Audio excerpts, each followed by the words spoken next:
Girls, आप लोग मेरे रूम में आइए। पेलिन स्कूल में बुलिंग का शिकार हो रही है। जो भी स्टूडेंट्स इसमें इन्वॉल्व हैं, मैं उनको ढूंढ निकालूंगी और ऐसा स्टेप भी लूंगी कि दोबारा किसी और स्कूल में उन्हें एडमिशन भी ना दिया जाए। अगर चाहें तो जैनब मैम से एक बार मिल लें। नहीं बेटा, मेरी मीटिंग है, अगली बार देखते हैं। ठीक है, मैं अगर मिला तो आपका सलाम कह दूंगा। जरूरत नहीं।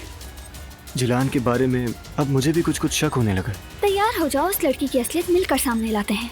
जान, अगर तुम चाहते हो कि मैं पुरसुकून रहूं, जो करना है करो, बस तलाक का मामला खत्म करो। हमारी गैलरी की एग्जीबिशन कैंसिल हो गई है। सबकी पेंटिंग्स वापस की जा रही थी तो मैं तुम्हारी भी ले आई साथ।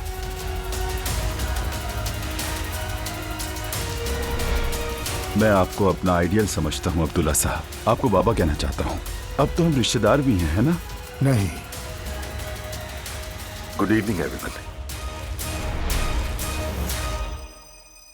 ये क्या है? खिंजीर है ना ये? अभी तक बच्चों का कमरा नहीं देखा तुमने?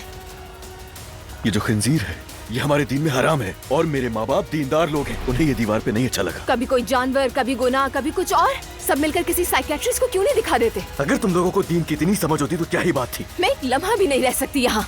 हाँ ठीक है, जाओ अपनी माँ के पास जाओ।